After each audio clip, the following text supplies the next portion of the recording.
Hey folks, Lemonade here, and today is the day. I finally own a Vaxee mouse, and it's their first wireless mouse.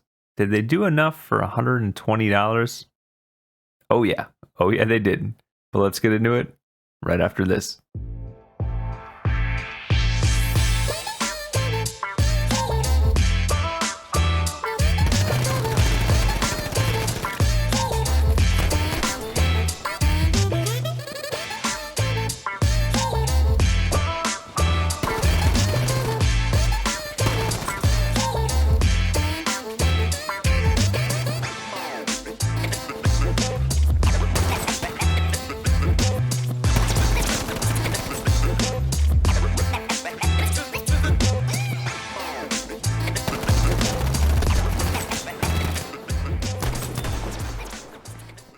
Alright, let's get the specs out of the way and I'll throw those up here per usual for you.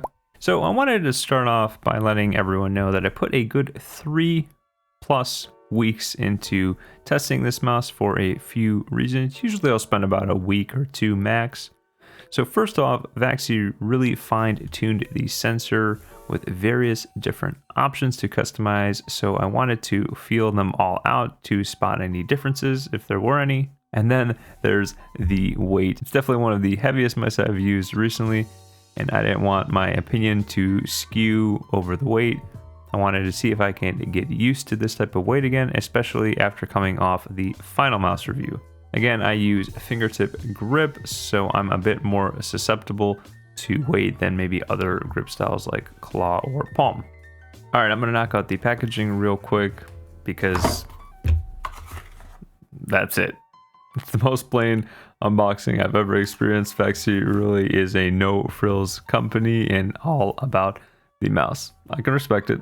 Now the cable itself is a really nice USB-C option, not too stiff, paracorded of course, with this nice angled USB-C head as you can see there. Chef's kiss, love to see that. Here is where the first bit of QC that I noticed to come up. So as you saw, the adapter works perfectly fine with the included cable, obviously, but if you plug in any third-party cables, it pops out this front plastic piece, the face of the USB-C adapter, and I've never really seen that before.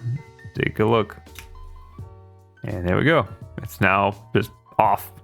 Luckily, it just pops right back in. It's not really an issue, I guess, but just be aware of that if you're using other cables on your desk or you have several different mice that you bounce between. Kind of a weird QC overlook.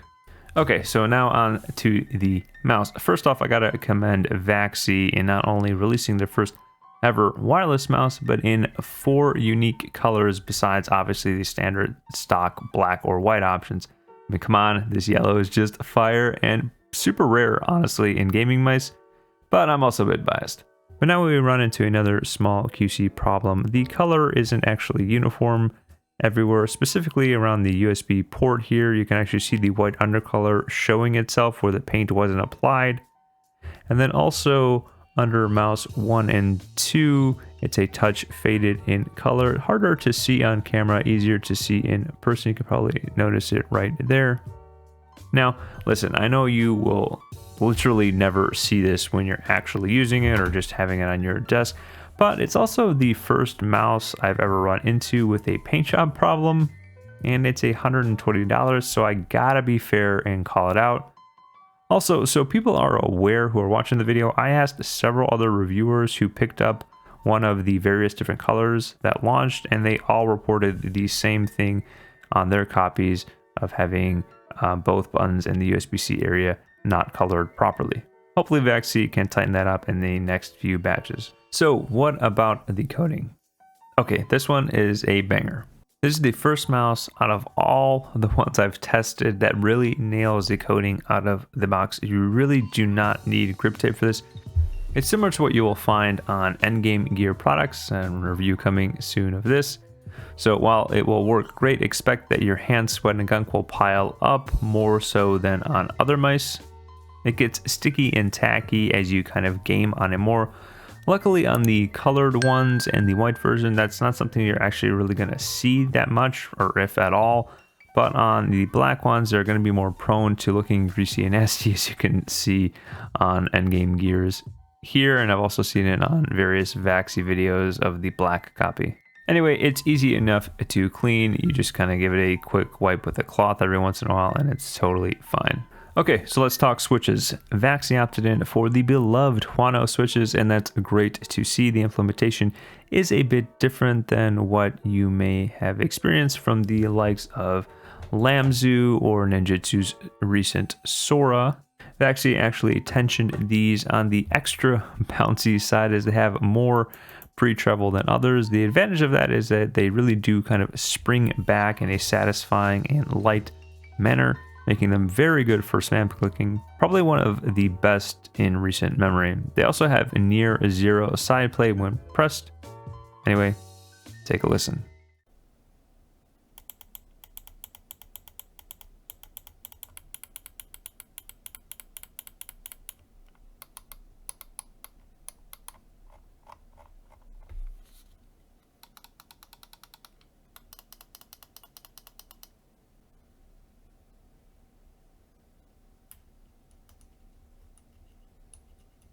And the side buttons have this nice gloss finish, so it's really easy to make them out, and they're in a really optimal placement at the center of the shell.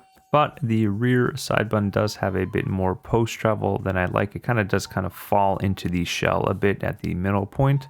Now, speaking on the shell itself, we have another unfortunate set of hiccups. First off, if I press into the shell here, I can actually activate the side buttons. Then we have creakiness in various spots all around the mouse, and even a small rattle of something on the inside. Take another listen.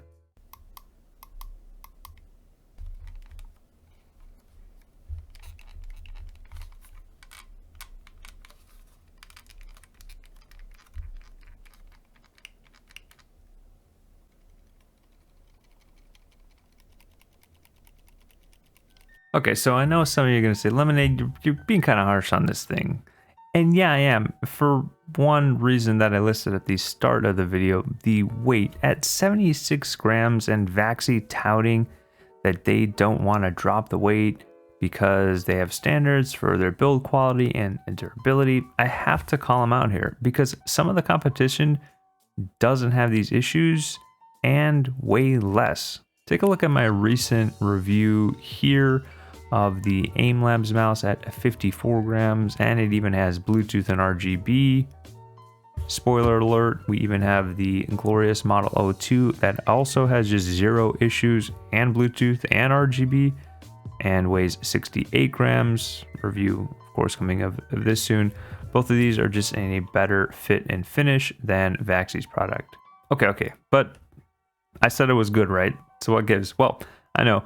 And honestly speaking, the weight, the shape, the coating, skates, and sensor, along with those nice spammable clicks, make it really, really fun to use. Like if I step outside of my, critical mouse reviewer hat for a second, and just, game on this thing like I was doing those past few weeks, wake up in the morning and just pick it up to game, none of what I said really bothered me because the feeling in hand and performance in game was so satisfying. So now the weight, while heavier than most, I did get used to it, and I think with a slightly faster pad or even a glass pad, it does really just melt away the weight for the most part. Unfortunately for fingertip grip, it does get tiring after a few hours of use, I won't lie. But for palm or claw, like it was specifically designed and intended for, just give it some time and it really won't bother you as much as you may think. Now the weight and the kind of wider shape here, coupled with these larger PTFE feet, which by the way are quite nice, makes for a very stable and smooth glide. It kind of just melts away any shakiness and unsteadiness in your aim. Now the shape itself is kind of a blend of a GPX and a Zowie FK, and it's nearly perfect for me. The only thing I wish, again from fingertip perspective, is if they tapered the front like maybe a millimeter or two instead of flaring back outward. And if they tucked in the rear flare, maybe like 1 millimeter here, and I think that with maybe a weight reduction of 60 to 65 grams, endgame, honestly. Anyway, for palm and claw, you will find this very, very, very good as is. It really does give you a stable and kind of filled in the hand feeling, but not bulky by any means. Now with that, we get to the actual sensor. So as you saw in the beginning, it's a 3395. It has normal mode, high speed mode, motion sync, and a competition mode that you can flash. Is it all noticeable? Yes and no. Now first off, I do want to touch real quick on this. Vaxee does not have any software for their mice, so if you want to, switch the polling rate, liftoff distance, debalance, DPI, etc., you can do that all from the bottom of the mouse with some various button clicks and combinations. But honestly speaking, I would prefer software, and if they did go that route, they could save quite a bit of weight and even some battery life, because you would just be able to remove pretty much all of these buttons at the bottom and all the coexisting LEDs that go with them. Onto the various modes. Now, I spent my first week plus using this with the stock firmware, which lets you run in normal mode for better battery up to 90 hours. And then you have the option to swap to a high speed mode and motion sync, which does bring you down to about 45 hours when you're using it that way. I will say between those two options, while it wasn't night and day difference, the performance did feel kind of just a touch smoother and more consistent feeling on the high speed plus motion sync enabled mode. After testing that, I went to the competition mode, which requires you to flash firmware, but don't worry, it's very easy, and you can also reflash the original firmware if you want to go back. And as the name implies, this mode is their best performance mode for pros, and they apparently even asked pros to compare it with the high speed versus the comp mode, and most preferred the comp mode, but again, that's most, not all, and I'm not sure if that was even a blind test. Anyway, besides the point, what I found and graphed is that the high speed with motion sync and the comp mode are very, very comparable and honestly indistinguishable in game. So my personal recommendation for the vast majority of people is just to use the stock firmware that the mouse comes with. That way you can run it in normal mode during the day to save battery, and then just swap to high speed mode when you want to game. That way you really get the best of both worlds, and you get to keep some neat quality of life stuff too. In the end though, I really have to give it to Vaxee for how much customization that they give the user with so many options to fine tune the sensor to how they want. So we've come full circle. So where do we stand with the mouse? Well, honestly, I 100% recommend this mouse. Now, I mentioned the nitpicky stuff because it's my job and I want Vaxee to keep their values of improvement and quality. Luckily, none of the stuff I listed was game breaking by any means, and the important stuff they really knocked out the park. For $120, you're getting a mouse built for gaming that is thoughtfully designed, and you get some fun colors to boot. Bravo, Vaxee, bravo. And on that note, folks, all my socials are down below with any affiliate links and discount codes. If you had a good time with me today, likes and subs are always appreciated. Leave a comment down below. Please let me know what you thought of the video. But until the next fresh squeezed video, stay thirsty, folks.